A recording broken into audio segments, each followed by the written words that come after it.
So Mark, tell us a little bit about the documentary that you're working on currently, which is The Power of Two. Is that correct? Yes, The Power of Two, sure. Well, The Power of Two is inspired by the life stories of twin sisters. Their names are Anabel and Isabel Stenzel. They're currently 38 years old, and they live in the San Francisco Bay Area, where I live in San Francisco, so we're sort of neighbors. Anna and Isa they've lived their whole lives with a genetic lung disease, cystic fibrosis. And cystic fibrosis is a pretty devastating disease. And by and large, most folks actually, they try to manage it with treatment for as many years as they can. But the only real solution for cystic fibrosis, or CF, is a double lung transplant. So Anna and Isa have both had double lung transplants. And the documentary really brings a memoir that they wrote, also called The Power of Two, to screen. And it also kind of chronicles their journey moving from patient to advocate. So they have opted in for a very public journey and have become advocates of organ donation awareness around the world. And so the film is really looks at them, their life stories. They're the centerpiece characters, and all the wonderful people that they meet along the way. So you said a little bit that you're neighbors. How exactly did the collaboration, you working, was this a topic that you had interest in initially, or was it something that kind of came up organically? Well, that's actually a really good question. I would say organically. And so first of all, I did not have a personal connection to organ donation or transplant. I got to know one of the twins' husbands. So Isa is married to a guy called Andrew. And Andrew Byrnes and I knew each other in the San Francisco Bay Area through philanthropic work. I got a cold call from Andrew out of nowhere in the spring of 2009, telling me that his wife and his sister-in-law had a book, when I kind of knew about the book, but not very much information. They had this book that was being republished in Japan, and there was going to be this book tour in Japan, and that there might be an opportunity to collaborate with organizations in Japan to turn this into something really substantial. So I read the book, and the book is incredibly moving. They actually are co-authors, and they write in very distinct voices. It's like sort of a co-authored memoir. Mm-hmm. And I thought, wow, this is an incredibly inspiring story. I had always wanted to shoot abroad in an Asian country, so I thought, why not, sort of dive in, head and feet first, and just step up for this opportunity. The timing was fantastic for me professionally. I was available, and Andrew and I came together, and we set some goals, and the first production cycle in Japan unfolded in October 2009. So this was one of those kind of magical, creative opportunities that sometimes lands in your life, and I had to grab at it. Okay, so Dan, as an Akron native and an attorney, how exactly do you hook up with an Academy Award nominated producer from San Francisco? How does this collaboration happen, and how long has it been in the process? Very organically, actually. And as many attorneys, I happen to have a special relationship with another attorney who is an associate at the law firm where the executive producer of this film, Andrew Byrnes, is a partner. And so we attended a fundraiser in the fall in the Bay Area for The Power of Two, and I had heard a little bit about it at that point. Andrew had just been to Japan and was out for a bit, so I was aware of that because my girlfriend Danielle and he worked very closely together, and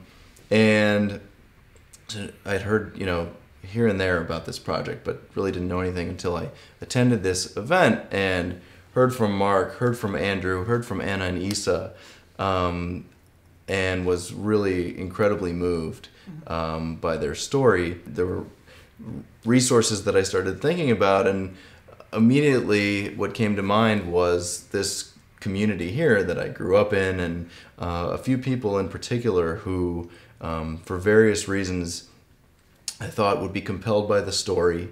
And everyone I spoke with seemed to be, these were folks who had not seen the amazing multimedia presentation that I had seen with the subjects of the film in the room, but just hearing about it, they thought, this was a project worth pursuing and worth supporting.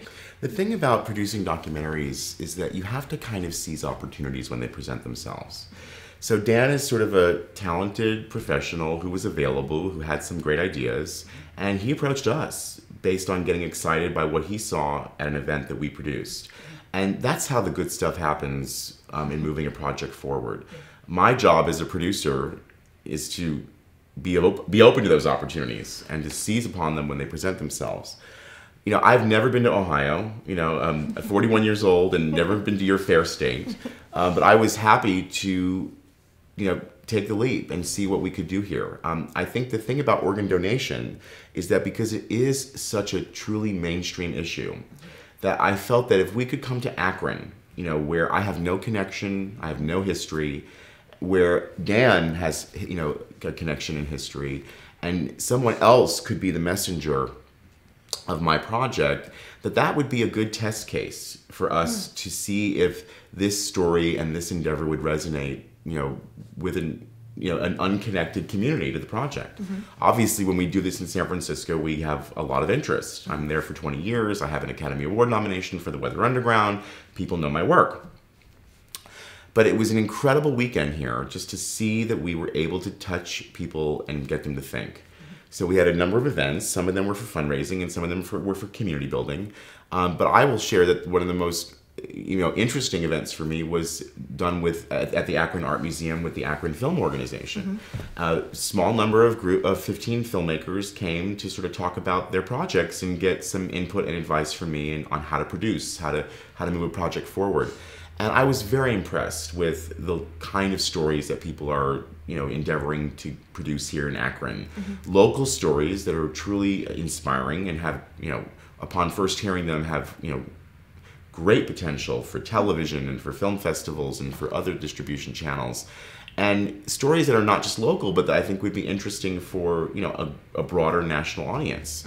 And it was just a great reminder to sort of see that local communities all around the United States have vibrant filmmaking professionals, great arts and culture scenes, and Akron is probably one of, you know, many, many cities of this size where the power of two could connect with respect to film, and hopefully with respect to philanthropy, and hopefully with respect to organ donation. So those are kind of the three reasons we were here this weekend. I think we achieved all three. All right, so now we're actually going to take a second. We're going to look at the trailer, and you're all going to see what we've been talking about. And it's fascinating, and do not go anywhere.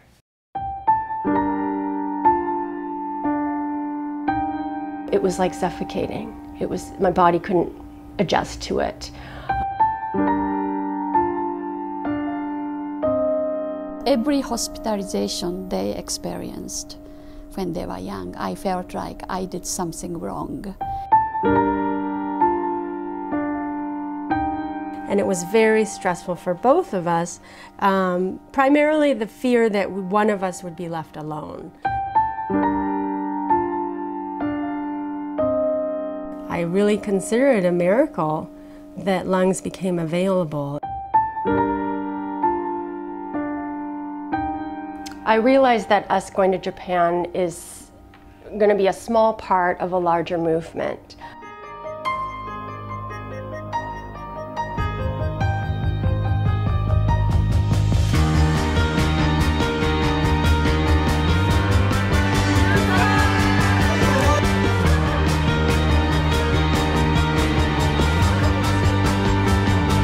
It was a miracle to me.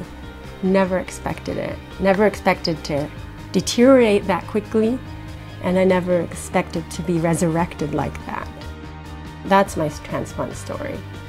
Wouldn't be here without James, and I wouldn't be here without my second donor, and I've gained 10 years of the best, most fabulous party of my life because of them.